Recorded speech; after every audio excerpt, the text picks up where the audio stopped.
આ આપણી જીવનસાથીની 1, 2 અને 3 નંબરની ચેનલ છે. એને સબસ્ક્રાઈબ ન કરી તો સબસ્ક્રાઈબ કરો અને શેર કરો.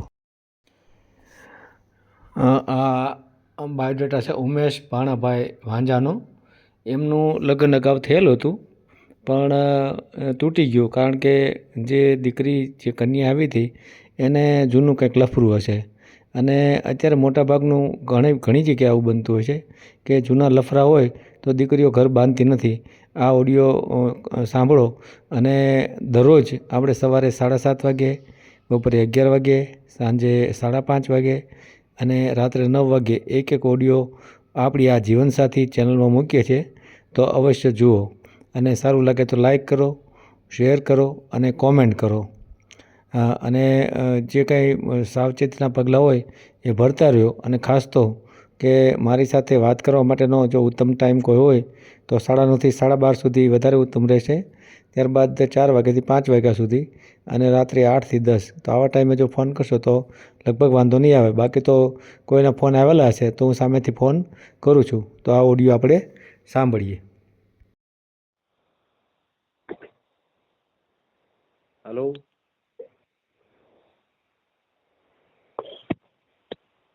સર, હા બોલો. જય ભીમ, નમો બુદ્ધાય. જય ભીમ, નમો બુદ્ધાય. કોળીનાથથી બોલું છું. બોલો બોલો. છોકરાનું એક કરવાનું હતું. શું નામ આપનું? છોકરાનું છે, 26 વર્ષની ઉંમર છે. તમારું નામ શું? બાબાનું નામ? એ તમારું નામ? મારું નામ ભાણાભાઈ. રાણાભાઈ? ભાણાભાઈ. ભાણાભાઈ અટક શું? વાંઝા. અને છોકરાનું નામ? ઉમેશ ભાણાભાઈ વાંઝા, બરાબર ને? હા, ઉમેશ ભાણાભાઈ વાંઝા. હા, બરાબર. શું કરે છોકરો? કામ શું કરે છે? પ્રાઇવેટ કંપનીમાં નોકરી કરે. કઈ કંપની છે? એ નમકીનની. હા, નમકીન વેફર ને બનાવે ને. હા. એમાં અમારે કોડીનારમાં જ છે. અમારા ઘરથી લગભગ 1-1.5 કિલોમીટર દૂર. શું નામ છે કંપનીનું? કંપનીનું નામ છે બંસી. હા, બંસી વેફર્સ. બરાબર. શું પગાર આપે? એમાં 17,000 આપે. 16-17,000 રૂપિયા. બરાબર. છોકરો કેટલું ભણ્યો? છોકરો 10મું ભણેલો છે, 10 પાસ છે. કેટલા છોકરા તમારે? મારે 2 દીકરા.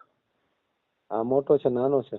આ નાનો છે, મોટાનો તો થઈ ગયું. એને ઘરે બાઈક પર છે ને એક દીકરી છે 2-2.5 વર્ષની. આ ભણવાનું થઈ ગયું હતું 2020માં. અચ્છા, લગ્ન થઈ ગયા હતા? હા, લગ્ન થઈ ગયા હતા 2020માં થઈ ગયા હતા સાહેબ. એ બાઈ રહી નહીં ઘરે. કેમ નો રહી? એનું જાત ત્યાં માવતરમાં લફરો હોય ને તો 2 વર્ષ ગયા ને આવે એમને કર્યું. રે જ નહીં આવે. પછી તો શું કરવું, કંટાઈ ગયા. અમે કંટાઈ ગયા ને છોકરો કંટાઈ ગયા. અચ્છા, બાયનું લફરું હતું ત્યાં એના પોતાના ગામમાં? હા, એના ગામમાં જ હતું લફરું. પછી તમે છૂટી કરી એ બાઈ જેની સાથે લફરું હતું એની રહી ગઈ? હા, એની હારે વહી ગઈ. પછી 2 મહિના પછી સમાચાર મળે કે વહી ગઈ. એટલે ભાગી ગઈ કે પછી લગ્ન કર્યા એને? ના, એ તો પછી જે કર્યો એ આપણે તો પછી છૂટું જ કરી દીધું હતું કાયદેસર. કાયદેસર છૂટાછેડા લીધા એમ? હા, કાયદેસર છૂટાછેડા જ લીધા હતા. કાંઈ લેતી દેતી કરવી પડી કે એમનામ જ? ના, લેતી દેતી કરવી પડી છે. 3.5 લાખ સોનું લઈ ગઈ, 1 લાખ રૂપિયા રોકડા. તો એટલું કરી ગયા એમ ને? તોય કરી ગઈ. તો શું કરું, એના મા બાપ તો એવા જ હતા સાહેબ. એના મા બાપ તો એવા જ હતા, લાલચુ હતા પૈસાના. લાલચુ. નકર આપણા સમાજનો મોટો કાર્યકર છે એ પાછો, દલિત સમાજનો. હા, સુદ્રાપાડા તાલુકામાં ને કોડીનાર તાલુકામાં સમૂહ લગ્ન કરે, નાના મોટા આયોજનો કરે. બરાબર. પૈસા લીધા એમ ને? હા, અમારી પરિસ્થિતિ પણ ન જોઈ કોઈ. છોકરાનો તો કોઈ વાક જ નતો.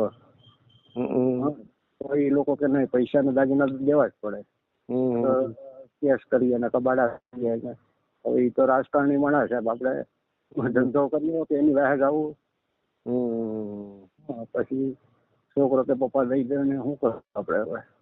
અચ્છા, એટલે 2020માં છૂટું કર્યું એમ? હા. છૂટું ક્યારે? છૂટું 2022માં. 20માં લગ્ન કર્યા, 22માં છૂટું કર્યું એમ ને? 22માં છૂટું કરી નાખ્યું. હા. બરાબર બરાબર, સમજાયું. હા. તમે શું કામ કરો છો? હું પણ આઈસ ફેક્ટરીમાં નોકરી કરું છું. 12-13 હજાર રૂપિયા મારો પગાર છે. છે હા. મોટો છોકરો ઓટો રિક્ષા ઘરની છે તે સિટીમાં હલાવે. કોની? આજે હા 600-800 રૂપિયા કમાઈ લે. એ ભેગા સાથે જ રહો છો બધા? હા, બધા સાથે 5 જણાનું પરિવાર સાથે જ છે અમે. મકાનની કેવી સગવડ છે? હા, મકાન તો આપણે પતરાવાળા છે. 3 રૂમ, રસોડું, સંડાસ, બાથરૂમ. પતરાવાળા કેમ પાકા મકાન કેમ નથી કર્યા? હા, એ જોઉં ને સાહેબ, 2 દીકરા એક દીકરી હતા, બરાબર. હા હા. 15માંથી છોકરીના લગ્ન કર્યા. હા. 18માં મોટા દીકરાના કર્યા, 20માં આના કર્યા. હા, એટલે મકાનનો કોઈ વેત જ નહીં. મકાન બધી કમ્પ્લીટ જ છે, લાદી ને પ્લાસ્ટર ને બધી. 3 રૂમ છે, રસોડું છે, સંડાસ બાથરૂમ છે, કમ્પ્લીટ છે. એમ કઈ વાંધો નથી. આપણે યુટ્યુબમાં મેલીએ ખ્યાલ છે ને આપણે? હા હા હા, હું રોજ વિડીયો જોઉં છું. યુટ્યુબ મેળવવા માટે ફોન કર્યો છે ને? હા હા, મૂકવા માટે જ કર્યો છે. આપણા જોગ હોય ને, ગરીબ માણસો હોય, સીધા માણસો હોય તો આપણે ગોઠવજો તમારી રીતે, બરાબર? નહીં, આપણે તો યુટ્યુબમાં મેલશું, બરાબર ને? એ રીતે. હા હા હા, બસ કાંઈ વાંધો નહીં. ઉંમર કેટલી છે દીકરાની? 26-27 વર્ષ છે સાહેબ. ઠીક, હજી તો નાની ઉંમર જ છે એમ ને? હા, નાની ઉંમર. આ 27 ચાલે. ઠીક. તો તમારા મોબાઈલમાં વોટ્સએપ છે તમારે? હા, વોટ્સએપ છે મારે. હા, તો એમાં દીકરાનો ફોટો હોય તો મોકલો મને. હા, મોકલી દઉં. હાલો આગળ. છે ને ફોટો? હા હા, છે ફોટો. હા, તો ફોટો મોકલો, આપણે યુટ્યુબમાં મેળ દઈશું. હા હા, વાંધો નહીં. હું તમને તમારી રીતે નજરમાં એવું કોઈ હોય તો ધ્યાન રાખજો. હા, કાંઈ વાંધો નહીં, કાંઈ આપણે એ તો ધ્યાન રાખશું, એમાં કોઈ ચિંતા નહીં કરતા. હા હા, હું તમને આમાં છે ને જીવન સાથી લખીને મોકલું ને, એમાં તમે ફોટો મોકલી દો. હા, હાલો. ભલે, વાંધો નહીં. હા, ભલે. વિડીયો પૂરો જોયો હોય તો આ ચેનલને સબસ્ક્રાઈબ કરો, ઓલ સિલેક્ટ કરો, જેથી કરીને તમને બીજા વિડીયો મળતા રહે, અને શેર કરો.